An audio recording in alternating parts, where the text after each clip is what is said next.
तो अब देखिए, आइए हम लोग कथा में प्रवेश करें। इससे पहले देखिए भागवत एक सेठ जी किस प्रकार से पटेल साहब सुने थे, उनको भागवत का ज्ञान नहीं था। अब आप लोग बैठ जाइए आराम से।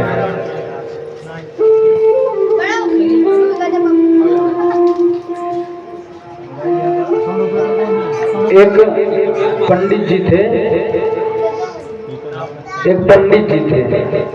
तो पंडित जी काशी में पढ़ने के लिए गए कि हम चलेंगे काशी में और भागवत जी की पढ़ाई करेंगे। संस्कृत पढ़ने गए, विशेष रूप से उन्होंने संकल्प लिया कि हम भागवत पढ़ेंगे। गए पंडित जी, खूब मन लगा करके संस्कृत का अध्ययन किया, विशेष भागवत जी का अध्ययन किया। पढ़ाई उनकी पूरी हो गई, 12 वर्ष हो गया। सो भागवत जी की पोथी बांधी और कहा कि चलो चलते हैं, कहीं भागवत किया जाएगा। अब जब पंडित जी भागवत की पोथी लेकर के रेलगाड़ी में बैठे, चल दिए। एक स्टेशन आया, सोचे कि कुछ फलाहार कर लें। तो जैसे फलाहार के लिए उतरे, फल लिया, सो जैसे पैसे देने के लिए जेब में हाथ डाला तो उनका जेब फटा, हाथ बाहर निकल गया। किसी ने रास्ते में पंडित जी का जेब ही काट लिया। ऐसे ऐसे लोग भी हैं कि पंडित जी को भी नहीं छोड़ते। बोलो राधे राधे। पंडित जी का किसी ने जेब काट लिया। पंडित जी बोले भैया रहने दो, फल मत दो। बोला नहीं महाराज ले लो, थोड़ा ही ले लो, कोई बात नहीं, पैसे मत देना। अच्छा ये देखिए, हम लोग जब हरिद्वार जाते हैं गंगा स्नान करने, तो जो भी गंगा स्नान करने जाते हैं तो उनके पूर्वज जब देखते होंगे कि हमारे कुल में कोई ऐसा भी हुआ जो गंगा में स्नान कर रहा है, यज्ञ करा रहा है, भंडारा करा रहा है, प्रसन्न हो जाते हैं पूर्वज, आशीर्वाद देते हैं। लेकिन वहीं पर खड़े रहते हैं चोर डकैत जेब कतरा, वो कहते हैं तुम करो हर हर गंगे और हम कर देंगे तुमको नंगे, सामान लेके गायब। वहां पे उनके भी पूर्वज जब देखते हैं कहते हैं हाय कैसा कर्म हमारा फटा जो ऐसे कुल में हमारे लिए। तो पंडित जी को तो फल मिला, पंडित जी चले, कोई बात नहीं, जेब कट गया। भागवत जी तो हैं, मुंह में हो राम नाम राम सेवा हाथ में, तू अकेला नहीं प्यारे राम जी तेरे साथ। चल दिए किस भाव से कि भागवत जी की पोथी है, कहीं न कहीं भजन किया जाएगा, भागवत किया जाएगा। पटरी पार किए, सो गांव में जाते हैं तो वहां पे पता करते हैं कि भैया यहाँ पे कोई पुरोहित जी रहते हैं क्या। लोगों से पूछते हुए पुरोहित जी के घर गए। पुरोहित जी बैठे हुए थे, पुरोहित जी के पास गए, पंडित जी प्रणाम। पुरोहित जी कुछ ना बोले। फिर उन्होंने कहा कि महाराज जी प्रणाम। पंडित जी बोले हाँ हाँ प्रणाम, बताओ क्या काम है। बेचारे सोचे कि बताओ कैसा आदमी है, ढंग से बोल भी नहीं सकता। तो पंडित जी सोचे कि लाओ इनको हम बोलते हैं कि काशी से आए हैं पढ़ के, हो सकता हो कि काशी का जब नाम सुने तो कुछ प्रभाव पड़े। बोले महाराज हम काशी से आए हैं। तो जो पुरोहित जी बोले कलकत्ता से आओ, हम क्या करें, चाहे जहां से आओ हम क्या करें भाई। कहे महाराज भागवत करा लीजिए। पुरोहित जी तो ये भागवत क्या होता है, भागवत यहाँ से हम नहीं जानते हैं। बोले अरे महाराज आपके गांव में दिव्य भागवत हो जाता तो सबका कल्याण हो जाता। आपके यहाँ के जो सरपंच जी हैं, पटेल जी हैं, उनसे बात करिए एक बार। पंडित जी बोले बैठ जाओ। पुरोहित जी ने विचार किया, फिर सरपंच जी के पास, पटेल साहब के पास लेकर गए। पटेल जी एक शिला पर बैठे हुए थे। पटेल जी के पास पुरोहित जी पहुंच गए। पुरोहित जी ने कहा, भैया पटेल साहब ये काशी से आए हैं, पंडित जी हैं, कुछ भागवत होता है। पटेल बोले, भाग जाओ यहाँ से, हमको कुछ नहीं कराना। अरे एक बार देख लिया जाए। अरे भागवत क्या होता है पता नहीं। पंडित जी को तो भगा दिया। तब तक ये देख रहे थे उनके पटेल साहब के दो नाती, और दोनों नाती रोते रोते आ गए, भागवत देखना है, भागवत देखना है। बच्चों ने समझा कि भागवत होगा, कोई मदारी अभी बंदर नाचेगा। गांव वाले भी खड़े थे, 4-5 लोग, अभी कुछ जादू दिखाएंगे, फूल को लोटा बना देंगे, लोटा को थाली बना देंगे। जब देखा कि नाती रोने लगे, दौड़ करके पंडित जी को बुलाया। अरे आओ महाराज आओ। पंडित जी कह रहे पहले स्नान ध्यान कर दे। बोले छोड़ो स्नान ध्यान, चलो भागवत करो। पंडित जी बेचारे बैठ गए उसी शिला पर, भागवत की पोथी खोली, हाथ में जल लिया, आचमन किया, पवित्रीकरण किया। इसके बाद बोले जल्दी भागवत शुरू करो भाई, बच्चों का प्राण निकल रहा है। पंडित जी बोले बताओ ये कौन सा भागवत की बच्चों का प्राण निकल रहा है। अब इधर पंडित जी अपना पोथी खोलकर मंगलाचरण करना शुरू किए। अब उस गांव के लोग, गांव में हल्ला हो गया, भाई पटेल साहब भागवत करा रहे हैं, चलो देख लिया जाए।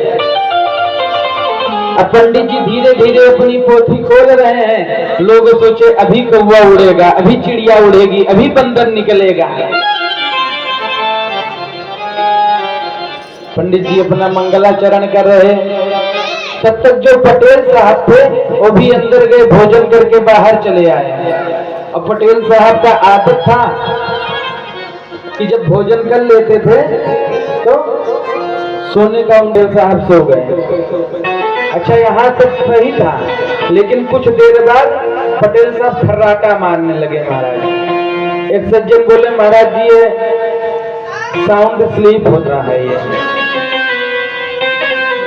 अब जब वो देखे पंडित जी की भाई से पटेल साहब सो गए हमारे जंघे पर, तो कथा कौन सुनेगा, पटेल साहब हैं कुछ लेने देने वाले, इन्हीं से जो मिलता मिलता। पटेल साहब को जगाने लगे, रे पटेल साहब उठो, पटेल साहब उठो। पहले तो नहीं उठे। देखिए जब पटेल साहब सो जाते थे तो कोई डर के मारे उनको जगाता नहीं था। जगाए, पटेल गुस्सा में उठा, जो आंखें लाल। किसी को जगा दीजिए तो क्या हाल होता है। अब पटेल साहब की आंखें लाल, और खींच के एक धड़ाम से मारा पंडित जी को। पंडित जी गिरे कला बदैया खाते। पंडित जी भी अपनी धोती कैसे गए, जो होगी देखी जाएगी। बात आ गई आन बान शान पे। पंडित जी ने भी एक तमाचा मारा खींच के।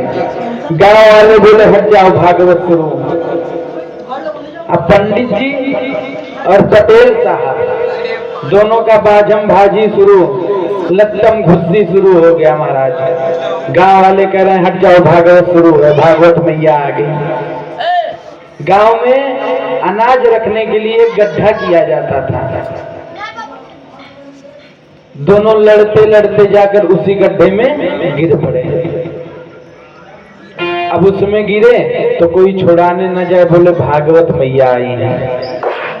ये होता है जब अनभिज्ञ रहते हैं, जानकारी नहीं होती, कोई छुड़ाने न जाए कि भागवत मैया आई है, मत जाओ। बाद में हिम्मत करके पटेल साहब की पत्नी बच्चे जाते हैं। पंडित जी बोले 500 रुपया दोगे तब तो भागवत जी पटेल जी के ऊपर से उतरेंगी, अन्यथा नहीं उतरेंगी। ऐसी स्थिति में महाराज पैसा कौन गिनता है, लाकर 1000, 1200, 1500 पंडित जी को दिए। पंडित जी किसी तरह निकले, चल दिए।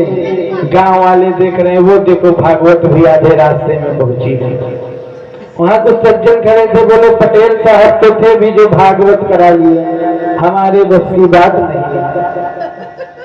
तो कहने का तात्पर्य क्या है कि जब हमको अज्ञान रहेगा, ज्ञान नहीं रहेगा, तो यही हाल होने वाला है। अब जब सनकादि ऋषि भक्ति मैया की कथा, भक्ति मैया को कथा सुनाए, जिससे भक्ति ज्ञान वैराग्य सहित पुष्ट हो गई, तब नारद जी ने प्रश्न किया सनकादि ऋषियों से कि महाराज बड़ी जोरदार की कथा है, ये तो हमने देख लिया कि भक्ति ज्ञान और वैराग्य में चेतना आ गई, लेकिन अब ये बताइए के विशुद्धंति मह्यम, इस भागवत की कथा को सुनने से कैसे कैसे पापी करते हैं, क्या ये पापों का भी प्रक्षालन करती है? कहे महाराज कैसे कैसे पापी की बात छोड़िए, हम तो इतना चैलेंज कर रहे हैं कि जिसने जीवन भर पाप किया हो, पाप के अतिरिक्त जिसने कोई दूसरा कर्म किया ही ना हो, और अगर वो मर गया हो, उसके बाद प्रेत योनि में भी चला गया हो, तो भागवत की कथा इतनी शक्तिशाली है कि प्रेत योनि से भी उसे मुक्त कर देती है। नारद जी बोले वाह महाराज, क्या ऐसा हुआ है कभी? हमको प्रमाण चाहिए कि ऐसा हुआ है कभी, किसी पापी का भी कल्याण हुआ है भागवत की कथा को सुनने से? तो कहते हैं हाँ, ध्यान से सुनिए, हम आपको एक इतिहास सुनाते हैं। इतिहास, इति माने इस प्रकार से और हास माने ऐसा हुआ होगा, ऐसा निश्चित रूप से हुआ होगा, इसी को इतिहास कहते हैं। बताते हैं कि तुंगभद्रा नदी के तट पर एक पंडित जी रहते थे। ध्यान से सुनिएगा, पंडित जी का नाम था आत्मदेव। आत्मदेव पंडित जी कैसे थे?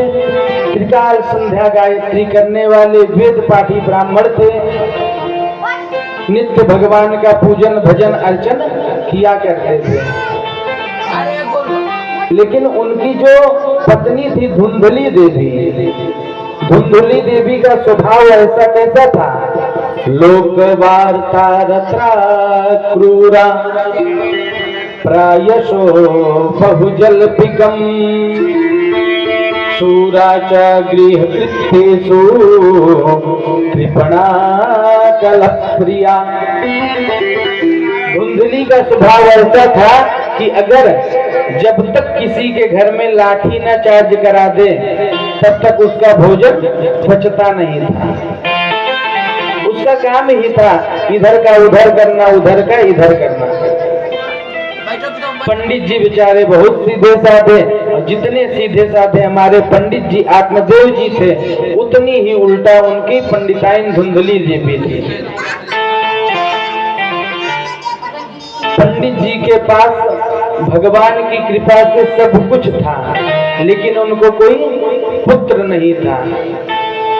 उनकी एक गैया थी, गैया को भी कोई पुत्र नहीं होता। घर में तुलसी का पेड़ लगाते, वो भी सूखा हो जाता।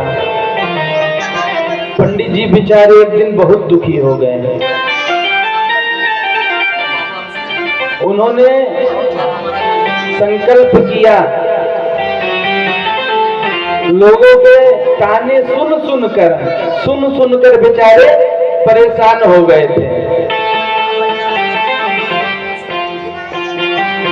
क्योंकि ऐसी स्थिति में ये समाज कानों से पीछा नहीं छोड़ता, उसमें आगे है। अगर अच्छा होगा तो उसमें आगे तो कम मिलेंगे, लेकिन अगर थोड़ा गड़बड़ है हमारा तो उसमें जरूर आगे रहेंगे। अब पंडित जी बेचारे परेशान थे। उन्होंने संकल्प किया कि हमारे पुत्र नहीं है तो हम जाकर के जंगल में आत्महत्या कर लेंगे। आत्महत्या करने के विचार से जंगल में बैठे रो रहे थे। अच्छा, जंगल में जब बैठे रो रहे थे तो एक संत जी उधर से जा रहे थे। संत जी की दृष्टि पड़ी उन पर। और जब संत जी की दृष्टि पड़ी तो संत जी ने जैसे पंडित जी को देखा, पंडित जी से तुरंत पूछा। उनको लगा कि लग रहा है कि अगर जंगल में रो रहा है तो भगवान के लिए रो रहा होगा, ठाकुर जी के लिए रो रहा होगा। तुरंत उन्होंने पूछते हैं पंडित जी से, कथम रोदसी विप्रत्वम काते चिंता बलियसी वदत्तम सत्वरम मह्यम स्वस्य दुःखस्य कारणम। कथम रोदसी विप्रत्वम, हे विप्र देवता, हे ब्राह्मण देवता, आप क्यों रो रहे हैं? अपने दुख का हमें कारण बताइए कृपा करके। जैसे संत भगवान की सहानुभूति मिली, पंडित जी और जोर जोर से गला फाड़ करके रोने लगे, चरणों में